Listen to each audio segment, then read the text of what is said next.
Oke, assalamualaikum warahmatullahi wabarakatuh. Kembali lagi bersama saya di channel Adam Adifa.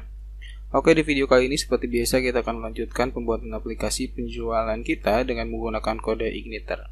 Nah, di video sebelumnya kita sudah membuat desain form untuk input penjualan.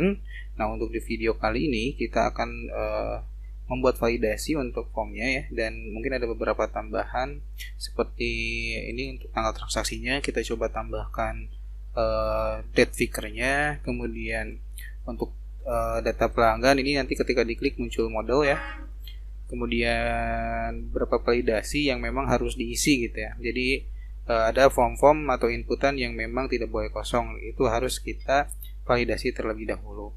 Oke, yang pertama, nah ini untuk nomor faktur nanti kita buat automatic numbering, tapi tidak di video kali ini, itu di video berikutnya. Nah, untuk yang kedua, nah ini tanggal transaksi. Untuk tanggal transaksi kita coba lihat tabularnya. Nah, coba masuk ke form elemen. Kemudian di paling bawah itu ada, nah ini date figure ya. Ada date figure. Nah, teman-teman bisa gunakan date figure ini ya. Nah, di sini kita coba Ctrl U ya untuk melihat kodenya. Kemudian nah di sini teman-teman tinggal searching aja date figure. Nah, di sini penggunaan date figure-nya sudah ada ya. Nah, di sini ada yang pakai icon, ada yang tidak. Nah, kita coba yang ini aja. Karena kan kita di formnya sudah pakai icon ya. Kita coba lihat cara penggunaannya saja. Kalau kalian lihat di sini ada ID namanya calendar sample ya. Nah, kita search aja untuk ID-nya, kita lihat jQuery-nya seperti apa. Oke, nah di sini ya. Jadi di sini ternyata dia menggunakan plate figure ya. Plate figure, jadi kita harus copyin dulu plate figure-nya. Nah, di sini ada JS plate figure-nya ya, kalau nggak salah. Nah di sini ada JavaScript untuk plate figure-nya. Kita copyin aja URL-nya, kita tempel di template. Kita tempel dulu di template, file template ya. Mana ya? Template, nah ini. Kita simpan di bagian library JS. Nah, di sini ya. Ini kita hapus aja yang begini. Kita tempel di paling bawah aja lah. Setelah data tabel ya. Kita copy, kemudian kita jangan lupa untuk URL-nya kita tambahkan base URL. Kemudian kita jangan lupa untuk URL-nya kita tambahkan base URL.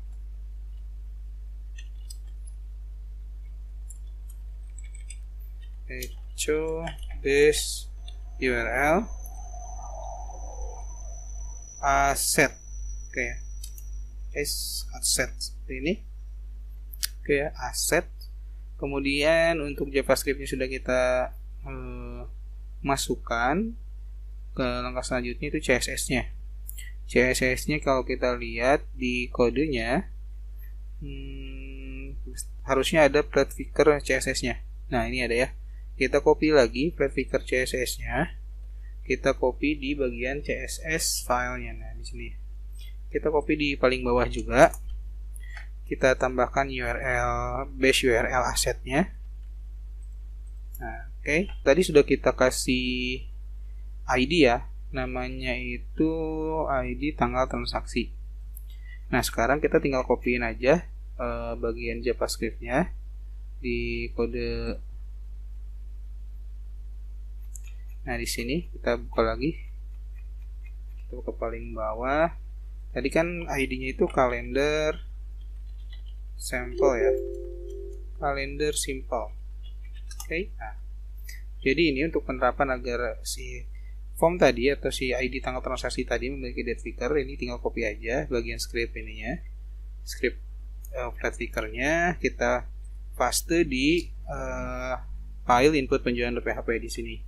Kemudian, nah di sini yang tadinya kalender simple kita ganti ID-nya. Ini kan dia memilih ID ya, memilih berdasarkan ID. Nah, Tadi kan ID yang di tanggal transaksi kita kan namanya tanggal transaksi. Di tanggal transaksi kita kan namanya tanggal transaksi. Jadi kita tulis saja tanggal transaksi. Kemudian kita coba reload. Sekarang kita coba klik. Nah, di sini udah muncul ya untuk date figure-nya ya, untuk date figure-nya. Oke, tapi kalau kita lihat di sini CSS-nya sepertinya ada yang tidak terload atau mungkin posisi CSS penempatannya salah. Nah, kalau kita lihat lagi di sini di form elemennya ya, di kode form elemennya, di sini itu si posisi plate figure-nya itu ada di atas tabler.min.css dan CSS tabler lainnya ya. Berarti kita coba posisikan plate figure.min.css-nya itu di atas ya. Nah, di sini kita copy, kita stempel di sebelum tablet. Nah, di sini kita copy, kita stempel di sebelum tabler.min.css. Oke, kita coba reload kembali. Nah, kita klik. Nah, sekarang udah agak rapi ya dan CSS-nya udah terload. Cuman di sini untuk si nama bulan dan tahunnya itu tertutup ya. Jadi kita coba edit untuk CSS-nya. Kita inspect di sini. Inspect ya. Kita coba lihat di flat figure mount. Nah, ini yang CSS yang kelas flat figure mount ini. Kita coba buka ya di file flat figure-nya. Di sini itu. Nah, kita nanti coba untuk width-nya. Mana ya? Width-nya ada nggak width? Hey. Coba flat figure ini nih. Flat figure months bukan ya? CSS-nya yang ini ya, yang dia kelasnya itu namanya flat figure current month. Nah, jadi kalau misalnya kita width-nya hapus, nanti dia jadi ke pinggir ya. Jadi kita coba sesuaikan width-nya. Kita sesuaikan atau mungkin font-nya kita kecilin. Nah, kita coba buka dulu si file flat figure.min.css-nya. Kita buka kode editornya lagi. VS Code-nya kita buka. Biar cepat kita tinggal Ctrl P aja. Kemudian kita cari flat figure. Nah, ini ada ya flat figure.min.css, kita buka. Nah, kemudian kita cari yang flat figure month, current month ya, yang ini nih. Nah, kita Ctrl C aja, kita find di sini. Nah, ini bagian yang si nama bulan tadi, CSS-nya. Nah, sekarang kita coba width-nya, kita coba 100% kan aja. Oke. Kemudian kita coba reload. Kemudian kita coba pilih lagi. Tidak ada yang berubah. Kita coba clear dulu historinya. Kita clear browsing, kita hapus cache image and filenya dulu. Kemudian kita coba reload lagi. Nah, sekarang si posisinya udah kelihatan ya untuk nama bulan dan tahunnya. Oke, itu untuk date figure. Untuk date figure-nya, kemudian untuk pelanggan nanti kita akan coba buat modelnya, tapi tidak sekarang. Ini kita coba buat validasinya terlebih dahulu. Kemudian di sini, oke, ini ya. Jadi ketika misalnya, jadi default yang jatuh tempo ini, defaultnya itu adalah dia terhide dulu ya, sebelum nanti memilih jenis transaksi. Jadi kalau misalnya kredit, dia otomatis jatuh tempo muncul. Kalau misalnya tunai, dia ke hide lagi, gitu ya. Jadi kita bikin dulu. Kita close dulu yang flat figure min CSS-nya. Kita ke input penjualan lagi. Kemudian kita ke jatuh tempo. Nah, di sini, nah di bagian input icon yang ini ya, yang ada margin button min 3-nya, kita tambahkan lagi ID misalnya JT. Oke ya. Nah, kemudian kita bikin di paling bawah, kita bikin script lagi. Kita bikin jQuery.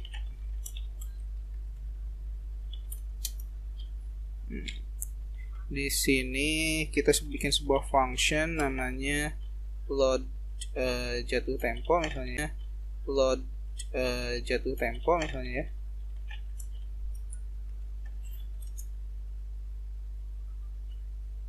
Atau misalnya hide jatuh tempo aja ya, hide jatuh tempo dulu. Nah, tadi kan ID-nya JT ya. Kita kasih pilih JT-nya dulu, kemudian kita tambahkan function hide gitu ya. Nah, kemudian kita load si hide jatuh temponya. Nah, sekarang kita coba reload lagi, harusnya si jatuh temponya terhide ya.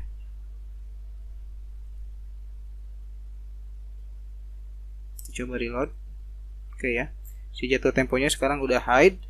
Nah, sekarang si jatuh tempo itu akan muncul ketika diklik si kredit ya, jenis transaksi kredit baru dia muncul. Kalau misalnya tunai dia ke hide lagi. Nah, caranya berarti kita seperti ini. Kita bikin dulu sebuah functionnya dulu, function show JT misalnya. Nah, ini kebalikannya dari hide yaitu show. Kemudian di sini kita kasih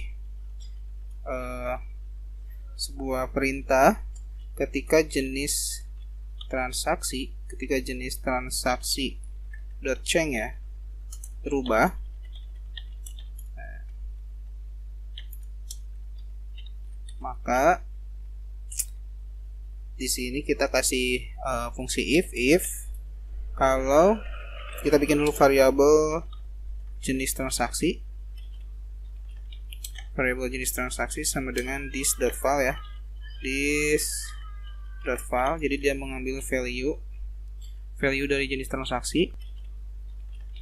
Variabel jenis transaksi sama dengan this.file ya.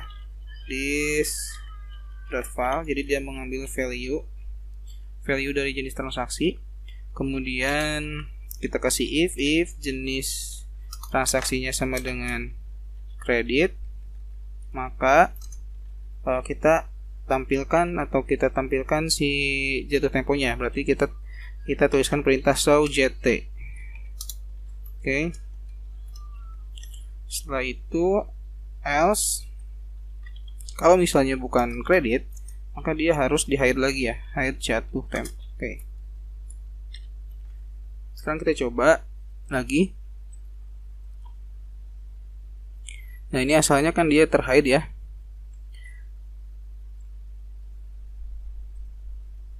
Sekarang kita coba pilih kredit. Nah, sekarang dia muncul jatuh temponya. Kemudian kita tunai. Nah, dia hilang lagi ya, atau terhide lagi. Nah, selanjutnya misalnya ketika kita pilih kredit ya, maka jatuh temponya itu adalah 1 bulan dari tanggal transaksi atau 30 hari dari tanggal transaksinya ya. Jadi transaksinya harus dipilih dulu sebelum kita pilih jenis transaksi, atau kita kasih nilai defaultnya untuk tanggal transaksi itu adalah tanggal hari ini misalnya ya. Berarti di sini di tanggal transaksinya kita coba cari. Nah, ini tanggal transaksinya. Kita kasih default value itu adalah tanggal hari ini. Kita pakai fungsi php date ya y, maka yang muncul adalah tanggal hari ini gitu ya defaultnya. Nah, ketika kita rubah otomatis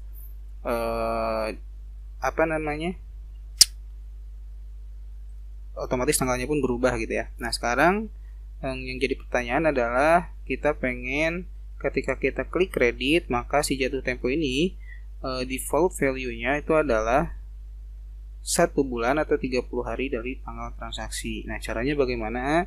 Caranya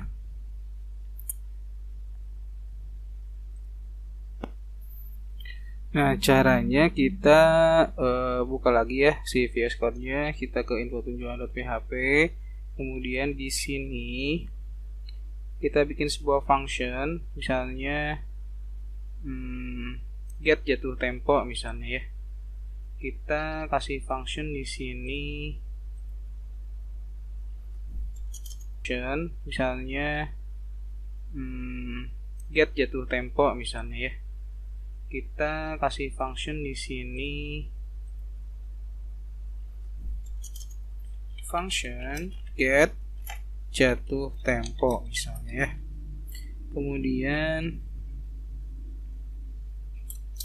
nah di sini kita ambil si nilai tanggal transaksinya ya, si value tanggal transaksinya kita ambil dulu, var tanggal transaksi sama dengan tanggal transaksi dot value. Kemudian nah ini kan tanggal transaksinya udah dapet nih. Kemudian kita proses ya untuk menentukan jatuh temponya. Nah, berarti kita di sini gunakan Ajax, di sini gunakan Ajax ya. Ajax seperti ini. Kemudian tipenya kita kasih post saja, tipe pengiriman datanya. Kemudian URL-nya nanti ke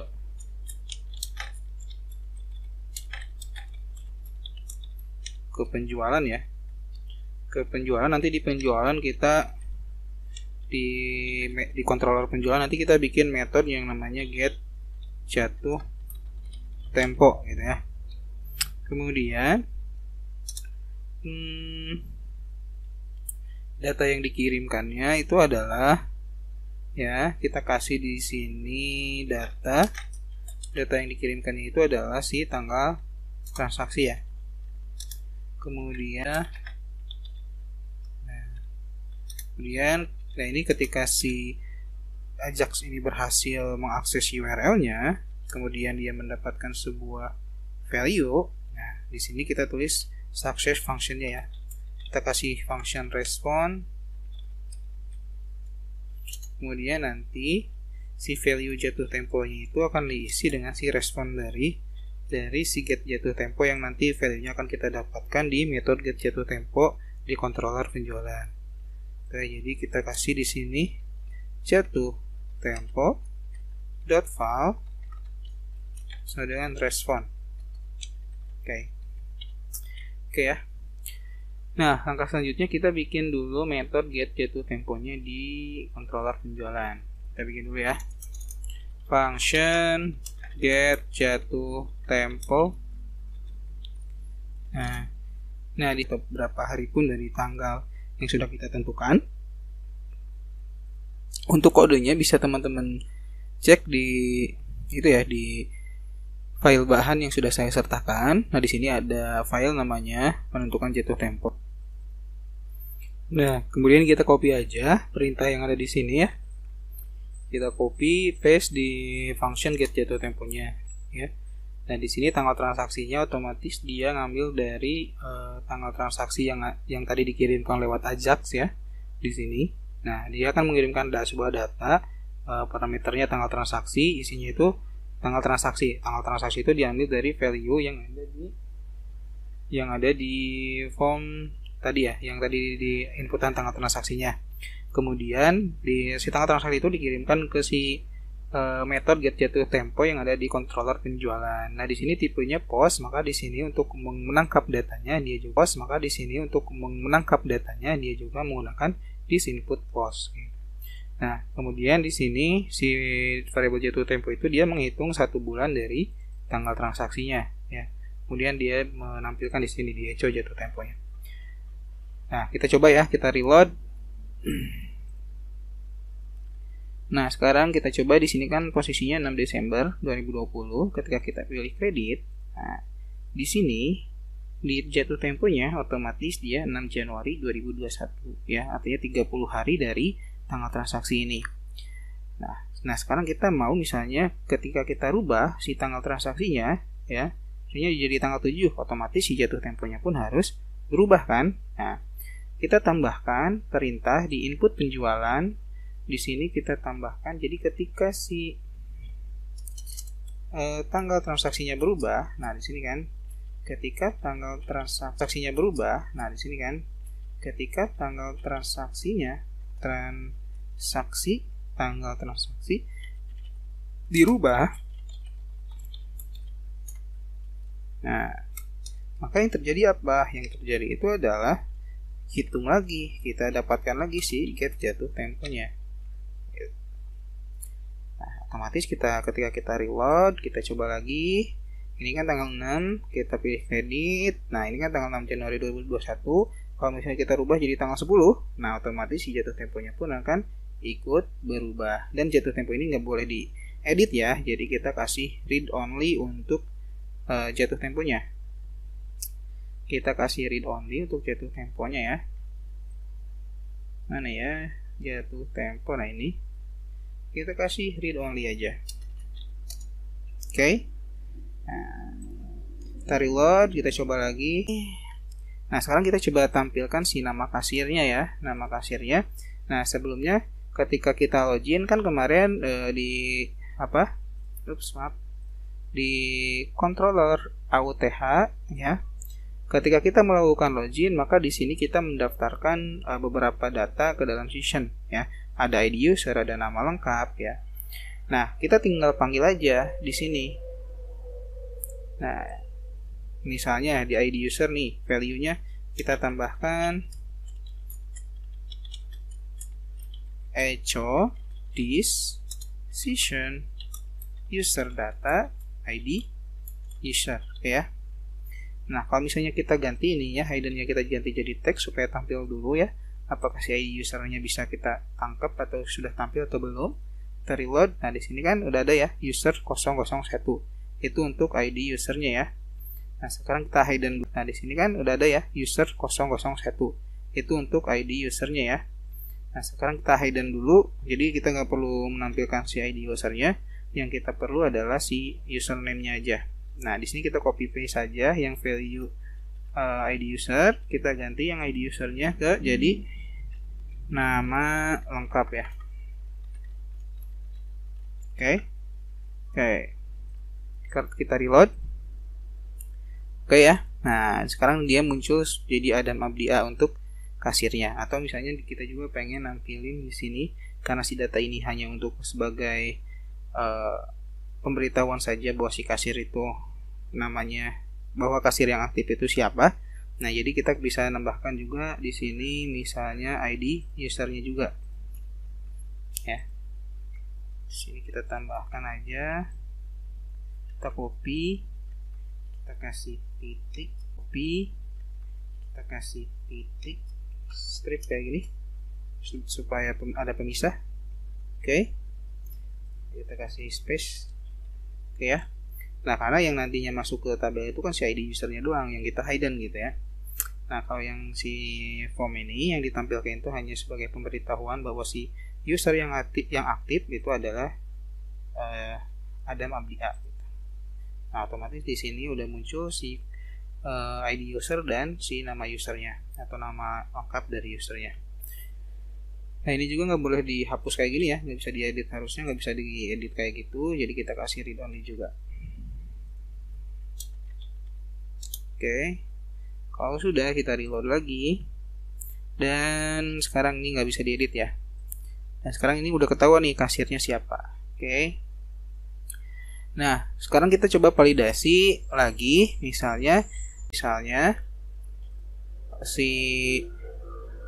si pelanggan dan jenis transaksi belum diisi atau si data barangnya masih kosong. Itu harus kita cek dulu ya.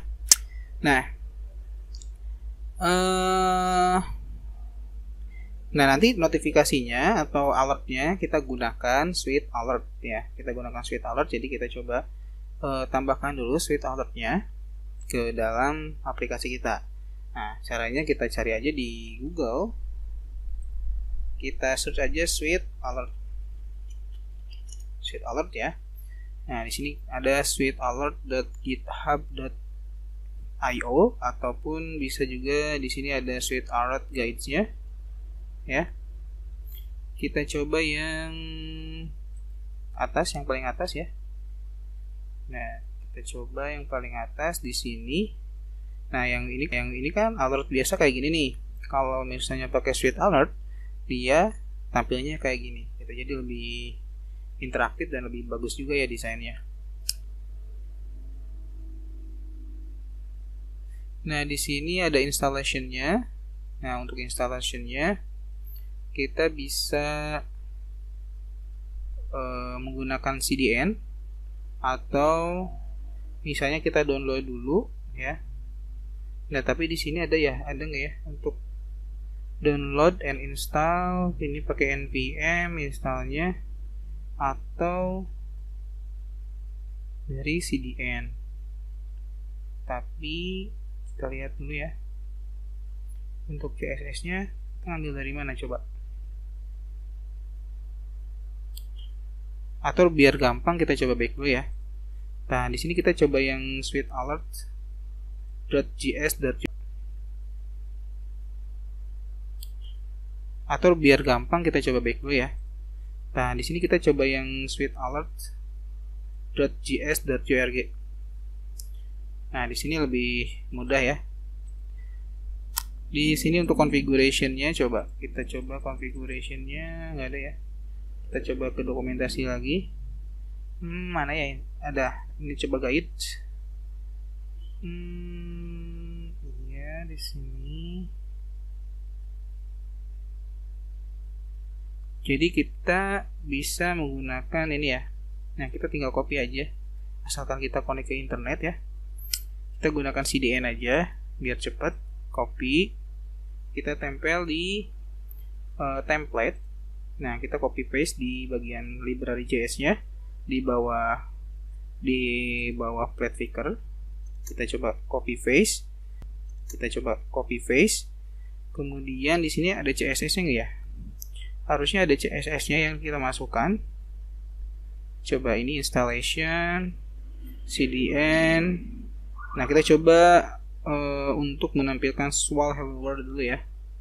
Swal hello world, coba misalnya ketika si form ini disubmit ya. Jadi nanti perintahnya itu ketika si formnya disubmit itu kalau misalnya masih ada inputan yang kosong itu muncul pesan ya. Nah, jadi di sini kita kasih ID formnya, ID sama dengan form penjualan ya.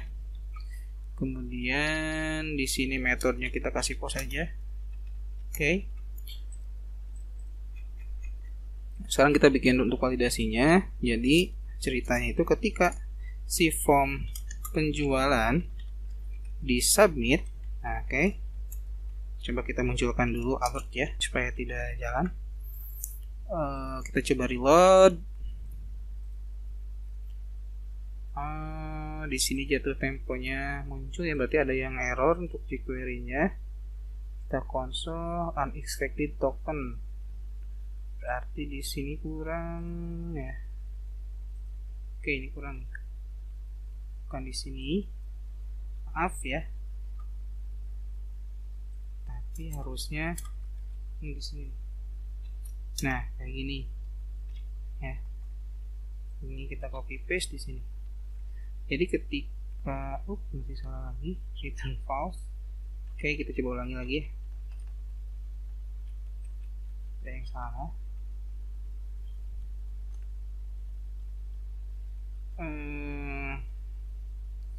Jadi ketika form penjualan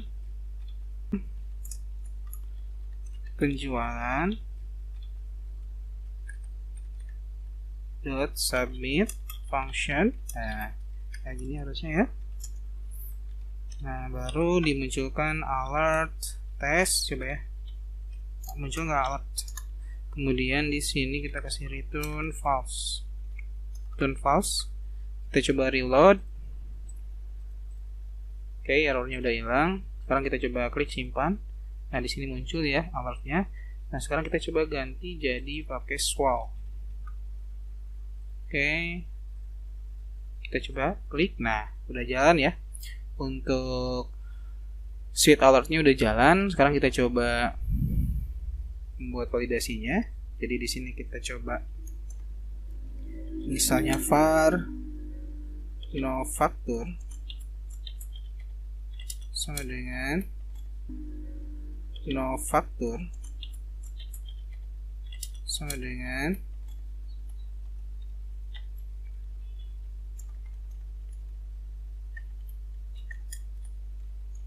novefaktur.file. Oke. Kemudian kita cari lagi form yang tidak boleh kosong, tanggal transaksi juga tidak boleh kosong ya, walaupun kita kasih default value-nya, tapi takutnya terhapus atau apa, jadi kita coba validasi juga di sini. Transaksi sama dengan tanggal transaksi .file, kemudian pelanggan ya, kode pelanggan sama dengan kode pelanggan .file. Itu kan ada kode pelanggan yang di hide ya. Nah, itu yang nantinya akan kita masukkan ke dalam tabelnya atau ke dalam database-nya. Kalau si nama pelanggannya itu hanya sebagai informasi saja.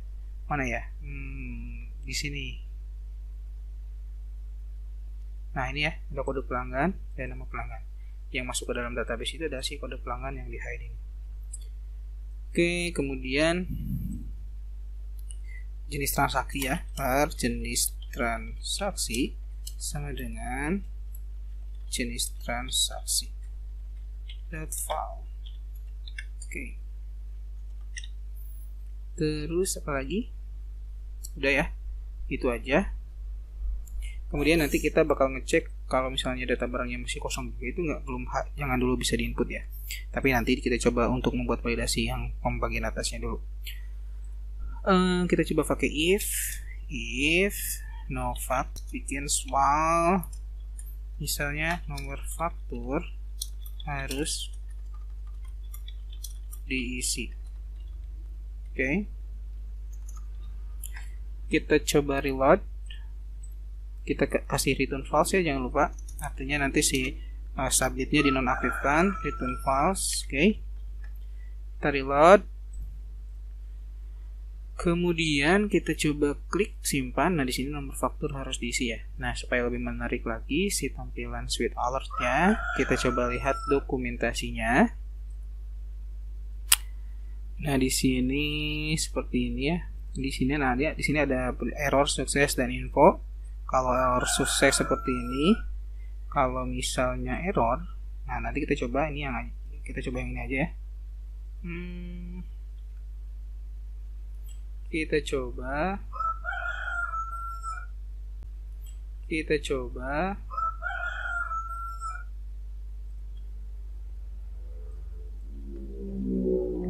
misalnya oops, kita kasih pesan oops misalnya nomor faktur harus diisi, walaupun nanti si nomor fakturnya itu akan kita buat automatic numbering ya. Kita coba reload, kita coba klik simpan. Nah, di sini karena di sini tadi si pesannya itu adalah atau si CSS-nya itu sukses, maka tadi checklist ya. Tapi kalau kita error misalnya, kita reload lagi, kita simpan lagi. Nah, di sini ada peringatan error seperti ini ya. Ups, nomor faktur harus diisi. Atau jangan error lah, karena sebuah peringatan jadi kita kasih warning aja. Coba error lah, karena sebuah peringatan jadi kita kasih warning aja. Coba reload, kita coba simpan lagi. Nah, ini ada peringatan, ups, nomor faktur harus diisi ya. Jadi tampilannya lebih elegan. Oke, selanjutnya untuk tanggal transaksi dan lain sebagainya kita tinggal copy paste saja ya, copy paste else. Nah, ini kita ganti jadi tanggal transaksi, kemudian di sini kita ganti tanggal transaksi harus diisi, kita copy paste lagi. Kemudian kode pelanggan ya. Siap. Oke,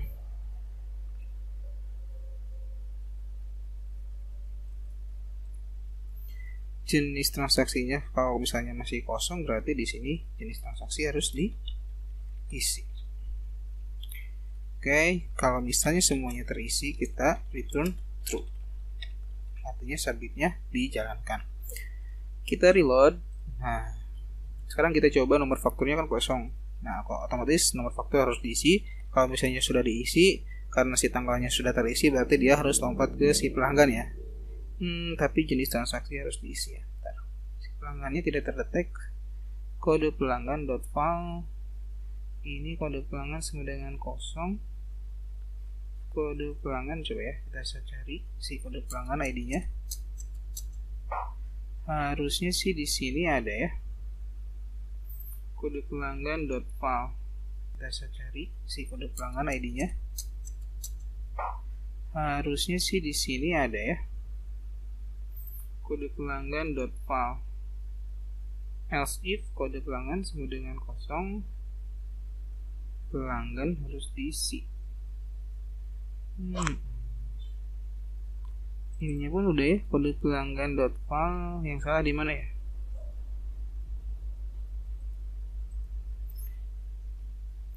Kita coba nonaktifkan dulu. Coba di sini kita kasih value dulu ya si kode pelanggannya. Oh iya, di sini ID-nya belum ada ya. Maaf. Oke, jadi kita Ctrl Z lagi, kita tambahkan ID-nya saja. ID kode pelanggan. Oke. Sekarang kita reload lagi. Nah, ini nomor faktur kosong kan, pelanggan harus diisi. Oke, misalnya nanti diisi. Kemudian jenis transaksi. Nah, di sini kenapa pelanggan lagi ya? Oh iya. Karena kan si kode pelanggannya itu nanti kan berdasarkan pilihan yang tadi nantinya akan muncul ya di dalam model. Jadi tentunya ini kan yang muncul itu si nama pelanggannya ya. Oke, jadi udah, yang penting udah tampil ya si datanya atau si validasi datanya. Nah, sekarang kita akan memvalidasi ketika si data ini kosong ya. Ketika si data ini kosong, maka jangan dulu diinputkan juga ya. Jangan dulu bisa diinput. Kenapa? Karena belum ada data barang yang dimasukkan. Nah, cara ngeceknya kita bikin sebuah function lagi.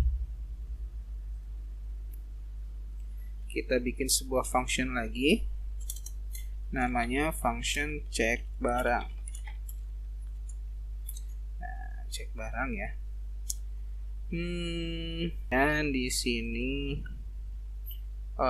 data yang dikirimkannya tidak ada. Kemudian, nah di sini kita bikin sebuah form lagi di paling atas saja. Di sini input tipenya hidden, atau kita bikin teks dulu aja. Kemudian ID-nya itu adalah cek barang. Nanti dia akan mendeteksi jumlah barang yang ada di dalam si keranjangnya ya. Oke, kita balik lagi ke jQuery-nya, ke Ajax-nya nih. Mana tadi? Oke nih ya, cek barang. Ininya berarti cek barang. Cek barang ya. Coba lihat, oke. ID-nya cek barang. Kita bikin dulu metode cek barangnya di dalam kontrol penjualan. ID-nya cek barang.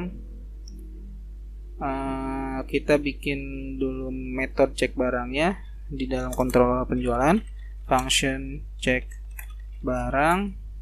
Kemudian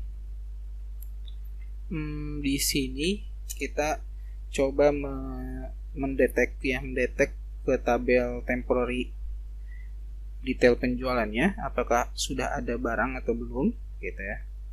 Nah, caranya berarti kita butuh mengakses model penjualan. Tapi di sini kita belum buat model penjualannya. Nah, jadi kita bikin dulu model penjualannya. Ini file model penjualan.php. Di model penjualan.php kita bikin kelasnya dulu biasa, kelas model penjualan extend CI model. Kemudian kita bikin function namanya get atau check barang. Di sini untuk query-nya itu adalah this. Nah, di sini kan nanti kan berdasarkan user, karena nanti misalnya ada beberapa user yang login. Nah, maka nanti kita cek nih apakah barang dengan si user, apakah ada transaksi barang ya, atau barangnya sudah ada belum nih untuk si user kasir ini gitu ya. Karena kalau misalnya kita tidak menggunakan where si kasirnya siapa, nanti kan kalau misalnya si kasir A dia sebenarnya udah input gitu ya, nanti kedetek di kasir B gitu ya. Nanti kedetek di kasir B padahal si kasir B belum melakukan input data. Nah, jadi kita gunakan berdasarkan si nama kasir atau si ID usernya ya. Berarti di sini kita bikin ID user sama dengan di data ID user. Oke. Kemudian kita bikin query-nya return this db get where. Kita carinya, kita ngeceknya di tabel, karena ini kan belum masuk dulu ke tabel penjualan ya, tapi dia masih di temporary. Nanti dia masuk dulu ke temporary, ketika di submit baru dia masuk ke si penjualan detailnya. Nah, jadi yang kita cek dulu adalah si penjualan detail temporary-nya. Nah, di sini juga kan ada ID usernya ya. Jadi return this db get where penjualan detail temp array ID user sama dengan variable ID user. Oke.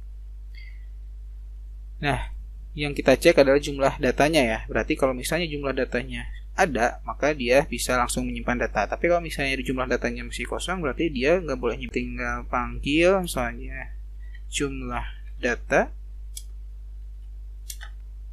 misalnya jumlah data barang sama dengan this model penjualan cek barang ya. Nah, sebelumnya di sini kita belum meload modelnya ya.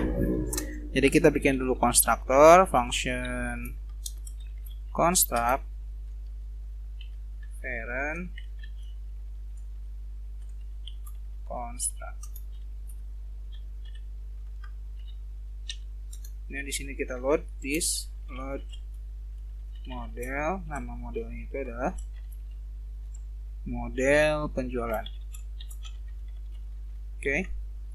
Kalau sudah, di sini berarti function yang kita gunakan untuk menghitung jumlah data yaitu num row. Yang kita gunakan untuk menghitung jumlah data yaitu num row. Ya, oke. Kita tinggal echokan saja di sini, echo jumlah data barang. Oke, kita coba reload. Reload ya. Ini masih kosong. Nah, nanti kita kita ngeceknya ke sini gitu ya. Kita ngeceknya ke si cek barang, si form cek barang tadi. Di input penjualannya di sini kan udah bikin fungsinya. Berarti ketika si si form ini di load, maka dia harus ngecek dulu apakah ada barang yang sudah ada di dalam keranjang atau belum ya. Berarti di sini kita load dulu si function cek barangnya. Kita coba reload. Nah, di sini 0 kan? 0 karena belum ada barang yang masuk. Nah, misalnya di sini kita isi dulu ya barangnya nih. Nah, barangnya kan belum tampil juga di sini ya, tapi kita coba cek dulu nih. Kita coba cek dulu. Kita coba tambahkan dulu di penjualan detail temp-nya. Kita coba masukkan sebuah data. Misalnya di sini barang master. Kita coba insert ya. Insert misalnya nomor fakturnya ngarang aja tes, kode barangnya BR002, harganya misalnya BR002 itu berapa ya? Misalnya di sini kita tampil harga yang ada BR003 aja lah. BR003 harganya itu 3.000 ya. 300.000. Kita nya 1. ID usernya itu tadi di sini kan baru ada satu user ya, yaitu USR001 gitu ya. Kita coba lihat di sini, nanti dia ngecek barangnya dulu nih. Berarti dia ada barang satu atas nama atas nama kasir ini ya. Atas nama kasirnya nih. Karena dia yang inputin gitu. Nah, kalau misalnya kita ganti user, kita coba tambahkan dulu user baru. Misalnya user barunya kita tambahkan, kita insert misalnya kodenya WSR002, nama lengkapnya misalnya Dava Fatih misalnya gitu kan, nomor HP-nya 082221, ngarang aja lah. Username-nya misalnya Dava, password-nya Dava juga. Untuk levelnya kita kasir misalnya, kode cabangnya TSM. Nah, ini belum ada pembagian hak akses ya, tapi nanti kita coba buat. Nah, ini belum ada pembagian hak akses ya, tapi nanti kita coba buat pembagian hak aksesnya. Kita logout dulu ya. Nah, ini logoutnya karena belum ada, jadi kita gunakan AUTH logout. Oke, ini udah logout, kita coba login Dava, kita sign in. Dia masuk, kita coba cek data transaksinya. Nah, di sini masih 0 ya, karena untuk user ini, untuk user 002 ini dia belum melakukan penginputan. Yang sudah melakukan penginputan itu adalah si user 001. Jadi kalau kita logout lagi, kita login lagi sebagai Adam. Kita masuk lagi ke transaksi penjualannya. Maka di sini sudah muncul ya, di sini muncul nih data penjualan atau data barang yang ada di dalam si penjualan detail temporary-nya. Jadi dia udah kecek temporary-nya. Jadi dia udah kecek. Gitu. Jadi nggak bentrok nantinya ya antara si user satu dengan user yang lainnya. Oke, kita karena ini udah jalan, jadi kita hide. Kita tutup ya, kita hide. Nah, hidden. Kita reload. Oke ya, sekarang udah hilang. Jadi dia posisinya ada, cuman di hide aja. Karena nggak perlu ditampilkan untuk itu ya. Oke, untuk video kali ini, untuk form validasinya sudah selesai. Nanti di next kita coba menginputkan data, atau kita coba membuat automatic numberingnya dulu ya untuk nomor fakturnya. Dan kita juga coba menampilkan data pelanggan dengan model supaya bisa dipilih nanti data pelanggannya. Kemudian nanti di next video selanjutnya juga kita coba menginputkan data barangnya melalui Ajax ke si tabel penjualan detail temporary-nya. Oke, untuk video kali ini warahmatullahi wabarakatuh.